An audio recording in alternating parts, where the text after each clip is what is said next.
When the church boss lady told my little disabled girl, "Get out, you don't belong here with normal kids," I stayed quiet. When she made my daughter cry and ask, "Am I broken, mommy?" I got angry.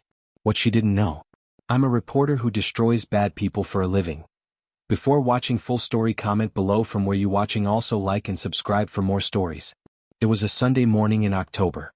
I was getting my 5-year-old daughter Emma ready for church. She was so excited because last week she had made a new friend named Lucy in Sunday school. "Mommy, can I sit with Lucy again today?" Emma asked as I helped her put on her favorite blue dress with tiny flowers. "Of course, baby," I said, brushing her long brown hair. Emma has cerebral palsy. Her legs don't work like other kids. She can walk a little bit with her special leg braces, but most of the time she needs help.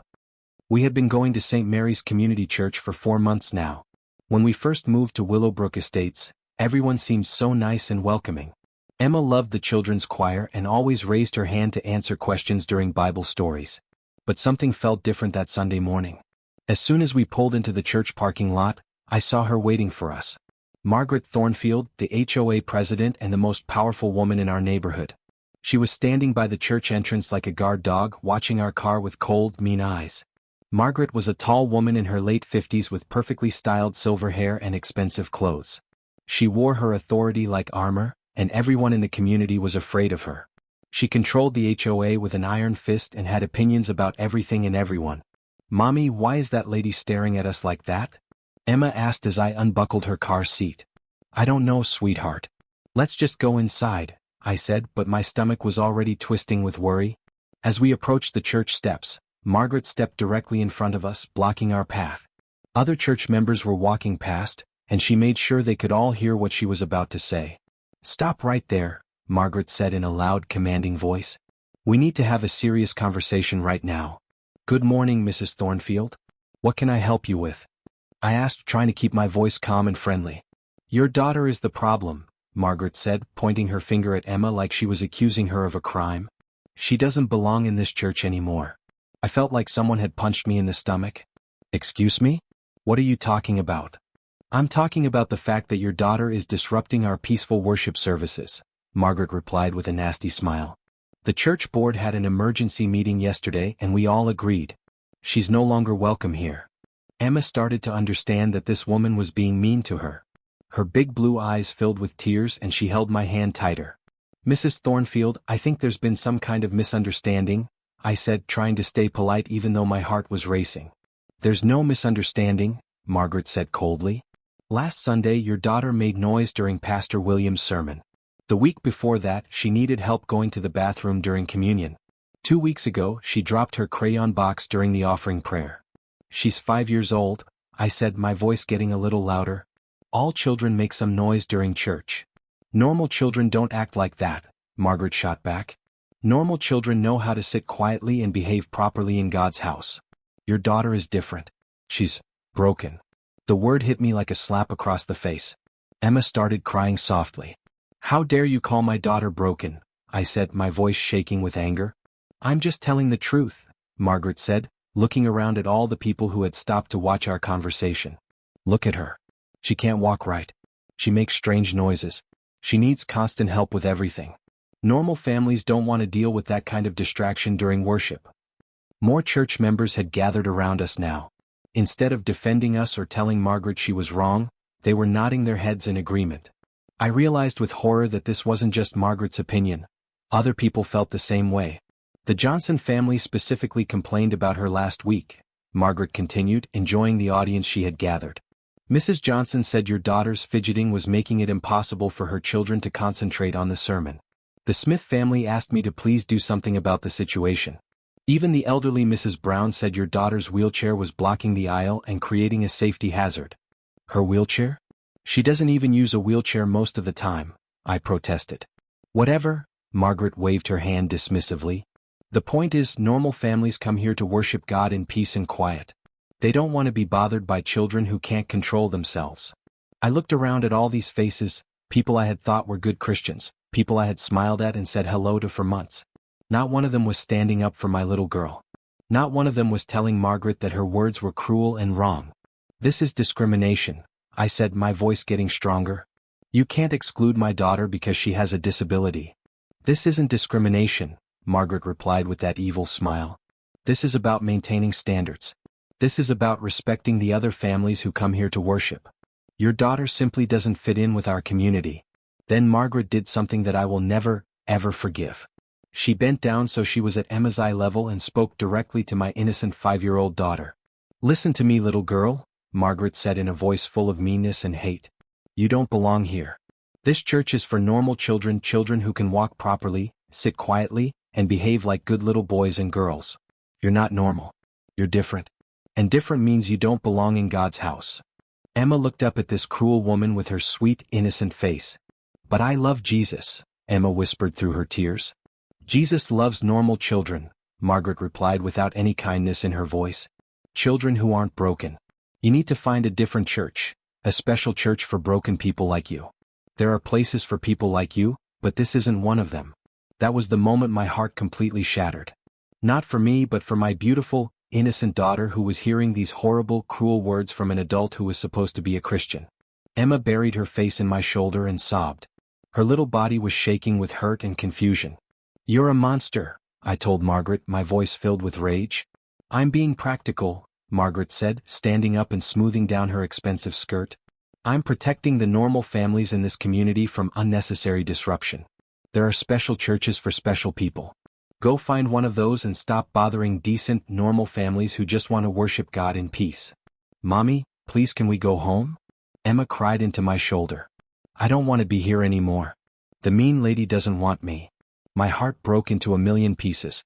This evil woman had crushed my daughter's spirit, destroyed her faith, and made her feel worthless, all in front of a crowd of people who claimed to follow Jesus. You're going to pay for this, I told Margaret as I turned to carry Emma back to our car. Is that a threat? Margaret asked loudly, making sure everyone around us could hear. Are you threatening me in front of all these witnesses?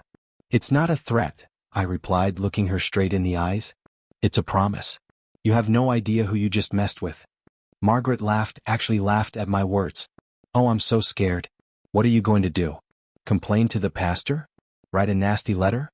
I run this community, and I decide who belongs here and who doesn't. As I walked away carrying my sobbing daughter, I heard Margaret talking to the crowd that had gathered to watch our humiliation. Well, that problem is finally solved, she announced proudly. Some people just need to learn their place in this world. Not everyone belongs everywhere. I'm just protecting our church family from unnecessary disruption. Several people clapped and thanked Margaret for handling the situation so well. The drive home was the longest 15 minutes of my life. Emma cried the entire way, asking questions that broke my heart into smaller and smaller pieces. Mommy, am I really broken like the mean lady said? Why doesn't Jesus want me in his house? Are there really special churches for broken people like me? What did I do wrong? Why doesn't anyone like me? Each question was like a knife in my heart. By the time we got home, I was crying as hard as Emma was. I carried her inside and held her on the couch while she cried herself to sleep. As I looked down at my beautiful, innocent daughter sleeping in my arms, I made a decision that would change everything. Margaret Thornfield had just made the biggest mistake of her life. She thought she could bully and humiliate my disabled daughter and get away with it. She thought she was too powerful and important for anyone to challenge her. She was wrong. Dead wrong. What Margaret didn't know was that before Emma was born, I was Sarah Martinez, senior investigative journalist for the Chicago Tribune. For 12 years, I had specialized in exposing corruption, bringing down dirty politicians, and destroying people who hurt innocent victims. I had won 3 national journalism awards for my work uncovering scandals that sent powerful people to prison. I had taken a leave of absence from my career to take care of Emma full-time, but I had never lost my skills, my contacts, or my instinct for finding people's darkest secrets. Margaret Thornfield wanted to play games with the wrong family. She had no idea that she had just declared war on someone who made a living destroying people like her. That night, after Emma was finally asleep in her bed, I sat down at my computer and started my investigation. I had contacts in police departments, government offices, court systems, and financial institutions all across the state. Within 6 hours, I had uncovered Margaret's carefully hidden secrets. And boy, did she have secrets. Margaret wasn't the perfect Christian woman she pretended to be. She was a criminal. For the past 4 years, she had been systematically stealing money from the HOA. She charged residents for community maintenance, landscaping, and repairs, but she kept most of the money for herself. She would get quotes from contractors for $50,000 worth of work, but then hire cheaper contractors to do the job for $20,000 and pocket the difference. My investigation revealed that Margaret had stolen over $280,000 from her own neighbors over 4 years. But the financial crimes were just the beginning. Margaret's perfect marriage was a complete lie. Her husband Robert had been having affairs with at least 4 different women in the neighborhood, including the wife of the man who lived next door to them. Margaret knew about all the affairs but stayed quiet because she was terrified that a divorce would expose her own criminal activities. Her son Tommy wasn't the successful college graduate she bragged about to everyone. He was actually a gambling addict who had dropped out of school 2 years ago and was living in their basement. Margaret had been using stolen HOA money to pay off Tommy's gambling debts to some very dangerous people. Her daughter Sarah wasn't studying abroad in Europe like Margaret told everyone. She was actually in rehab for drug addiction, and Margaret was paying for the expensive treatment center with more stolen HOA money. But the worst secret of all was what I found in the court records. 3 years ago, Margaret had been arrested for drunk driving and hit and run. She had crashed into a family's car at a red light, seriously injuring a mother and her 2 young children, and then drove away without stopping to help. She used her wealth and connections to get the charges reduced and the record sealed, but I had contacts who could access sealed records. The family she had injured was Hispanic, and during the court proceedings, Margaret's lawyer had argued that his client shouldn't face serious consequences because she was a pillar of the community, while the victims were just immigrants who probably didn't have insurance anyway. I had everything I needed to destroy Margaret Thornfield completely. But I wanted more. I called my old friend Jake Stevens, who was now one of the top civil rights attorneys in the country. Sarah Martinez. I haven't heard from you in years. How's retirement treating you? I'm not retired anymore, I told him. I need your help destroying someone who hurt my daughter. I told Jake everything that had happened at the church. By the time I finished, he was furious. That's blatant discrimination under the Americans with Disabilities Act, Jake said. Churches aren't exempt from providing equal access to disabled people. This is a federal civil rights violation. I'll take this case for free, and I'll make sure she pays every penny she has. I want more than money, Jake. I want total destruction. Don't worry, Jake replied with a grin I could hear through the phone. When I'm done with Margaret Thornfield, she'll be lucky if she can get a job cleaning toilets at a gas station. Over the next 3 weeks, I built the most comprehensive case of my career. I interviewed dozens of families that Margaret had bullied over the years.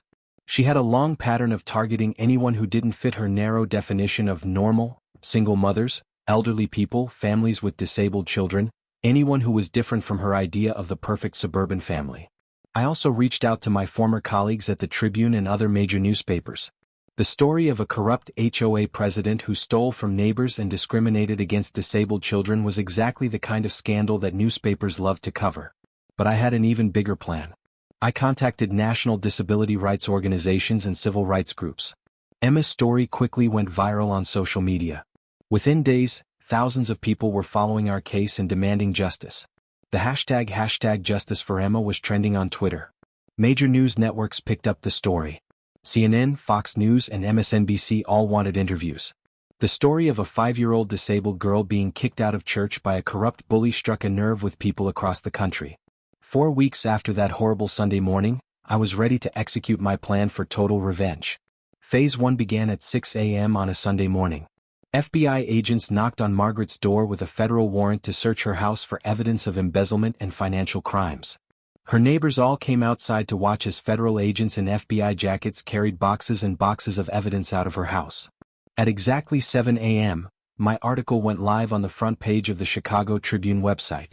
The headline read, HOA President's Secret Criminal Life: Embezzlement, Hit and Run Affairs and Discrimination Against Disabled Children. The article told everything. Every crime, every lie, every cruel thing Margaret had done over the years. Within an hour, the story had been shared over 100,000 times on social media. News vans from 6 different TV stations were parked outside Margaret's house. At 8 a.m., Jake served Margaret with federal discrimination lawsuits from 8 different families she had bullied over the years. The legal papers demanded over $5 million in damages for civil rights violations. At 8:30 a.m., the IRS showed up at Margaret's house to investigate tax evasion. It turns out Margaret hadn't paid taxes on any of the money she had stolen from the HOA. At 9 a.m., the state attorney general's office arrived to investigate the HOA financial fraud. At 9:30 a.m., Margaret's husband Robert filed for divorce and moved out of the house with 3 suitcases. He had decided to save himself before Margaret's crimes destroyed him too. At 10 a.m., right in the middle of the church service at St. Mary's, 4 police officers walked into the sanctuary and arrested Margaret in front of the entire congregation for federal embezzlement, tax evasion, and civil rights violations. That's when Emma and I made our grand entrance. As Margaret was being handcuffed in front of everyone she had tried to impress, I walked through the church doors carrying Emma. But we weren't alone this time. Behind us walked over 200 people, parents with disabled children from across the state, civil rights activists, news reporters, and supporters who had heard Emma's story and traveled from hundreds of miles away to stand with us. "Excuse me," I said in a loud, clear voice as Margaret was being led away in handcuffs. "I believe my daughter and I have the right to worship here." The congregation was in complete shock. Pastor Williams looked like he was about to faint. "Of course," he stammered. "Everyone is welcome in God's house." As the police officers pushed Margaret past us toward the exit, I had something to say to her. "Margaret," I called out loudly so everyone could hear. "Do you remember what you told my daughter 4 weeks ago?" Margaret's face was bright red with shame and fury. "I don't have to listen to you. You told her she didn't belong here because she was different," I continued. "You told her she was broken. You told her Jesus didn't love children like her." The police had stopped walking so everyone in the church could hear every word. "Emma," I said to my daughter, "what do you want to say to the mean lady?" Emma looked at Margaret with her beautiful, innocent eyes.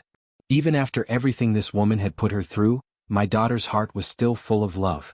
"I forgive you," Emma said in her sweet little voice that carried through the silent church. "But you were wrong about Jesus. He loves everyone, even mean people who do bad things." Margaret started crying as the police officers led her out of the church and put her in the back of their patrol car. But my revenge was just getting started.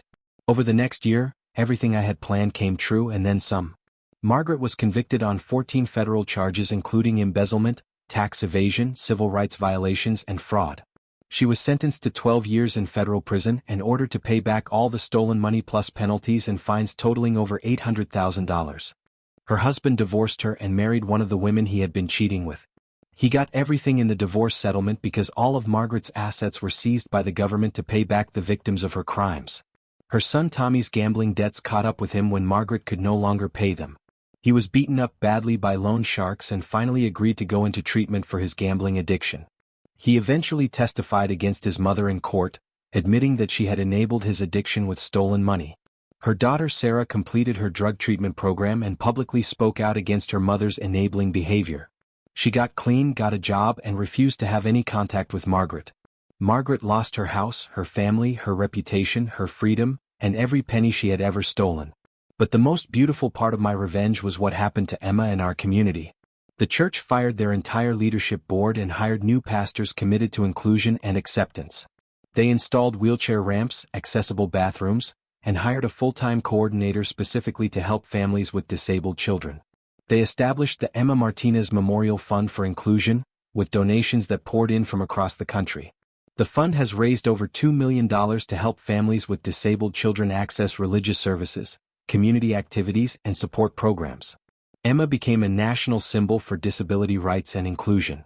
She appeared on major TV shows, spoke at conferences, and inspired thousands of families dealing with discrimination. Her YouTube channel Emma's Amazing World has over 5 million subscribers and has raised hundreds of thousands of dollars for disability charities.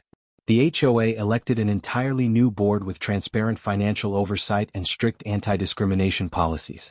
They created new rules preventing anyone from being excluded from community activities based on disability, race, religion, or any other factor.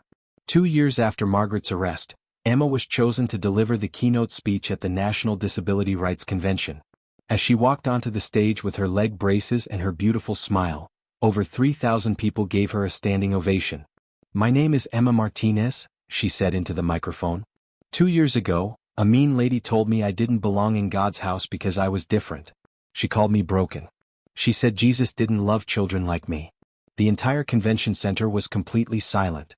But she was wrong, Emma continued with the biggest smile you've ever seen. Being different doesn't mean being broken. It means being special. And everyone belongs everywhere they want to be, especially in God's house. The crowd exploded in cheers and applause that lasted for 5 full minutes. That night, as I tucked Emma into bed in our hotel room, She asked me a question that made me smile. "Mommy, do you think the mean lady learned her lesson in prison?" I thought about Margaret, sitting alone in her federal prison cell, probably thinking about how her cruelty had destroyed everything she claimed to care about. "I hope so, sweetheart. I hope she learned that hurting innocent people always comes back to hurt you even worse." "I still pray for her every night," Emma said. "I ask Jesus to help her heart not be so mean anymore." I kissed my daughter's forehead and marveled at her incredible capacity for forgiveness and love. 3 years later, something amazing happened. I received a letter in the mail postmarked from the federal women's prison where Margaret was serving her sentence. "Dear Sarah and Emma," the letter said in handwriting I recognized as Margaret's. "I know I don't deserve your attention or your forgiveness, but I needed to write this letter. Watching the news coverage of Emma's incredible success and all the good she's doing in the world has shown me just how wrong I was about everything. I was bitter, angry, and cruel. I took out my own problems and insecurities on an innocent child who deserved nothing but love and acceptance. Emma has shown more Christian grace and forgiveness than I ever did in all my years of pretending to be a good person. I pray every single day that God will forgive me for the pain I caused your family, and I hope that someday I can become even a small fraction of the person Emma already is at such a young age." Emma wanted to write back. Her letter was simple and beautiful. "Dear mean lady, I forgive you a long time ago. God loves you too even when you do bad things. When you get out of prison you can come to our church if you want. Everyone belongs in God's house, even people who were mean before. Love, Emma." 4 years after that horrible Sunday morning, Margaret was released from federal prison. She had lost everything: her house, her family, her money, her reputation, her freedom. But she had found something too: real humility, genuine remorse, and authentic faith. She moved to a tiny apartment on the other side of town and got a job cleaning office buildings at night. She attended addiction counseling to deal with her anger and control issues. On Sundays she started coming to our church, always sitting in the very back row, never speaking to anyone. One Sunday after service, Emma walked over to where Margaret was sitting alone. "Hi," Emma said with her incredible smile. "I'm really glad you're here." Margaret started crying immediately. "Emma, I am so sorry for what I did to you. I was wrong about everything." "I know you're sorry," Emma said, giving Margaret a hug that the older woman definitely didn't deserve but desperately needed. "But that's all over now. Do you want to be friends?" Margaret cried even harder. "I don't deserve your friendship. I don't deserve your forgiveness." "Everyone deserves friends," Emma replied with the wisdom of someone much older than her 8 years. "And everyone deserves forgiveness. That's what Jesus taught us, right?" Today, 5 years after she tried to destroy my daughter's faith and self-worth, Margaret Thornfield volunteers at our church helping other families with disabled children. She uses her own story as a powerful example of how hate and discrimination can destroy the person who practices them. She's become one of Emma's biggest supporters and advocates, traveling with us to conferences and events where Emma speaks about inclusion and acceptance. The woman who once told my daughter she didn't belong anywhere now spends her life making sure every single child knows they belong everywhere. Emma didn't just survive Margaret's cruelty, she transformed it into something beautiful. She turned her worst enemy into one of her strongest allies simply by showing love, forgiveness, and grace. That's the most powerful revenge of all, not destroying your enemy, but helping them realize they were wrong and giving them the chance to spend the rest of their life making up for their mistakes. Margaret Thornfield learned the hardest lesson possible: that cruelty and hate destroy the person who gives them, while love and forgiveness transform everyone they touch. My daughter didn't just prove that she belonged in God's house, she helped create a place where everyone belongs, even the people who once tried to keep her out. Sometimes the greatest victory isn't defeating your enemy. It's showing them a better way to live and helping them become the person they should have been all along. Emma's light didn't just shine in the darkness, it transformed the darkness into light. And that's why my beautiful, amazing, special daughter will always belong everywhere she goes.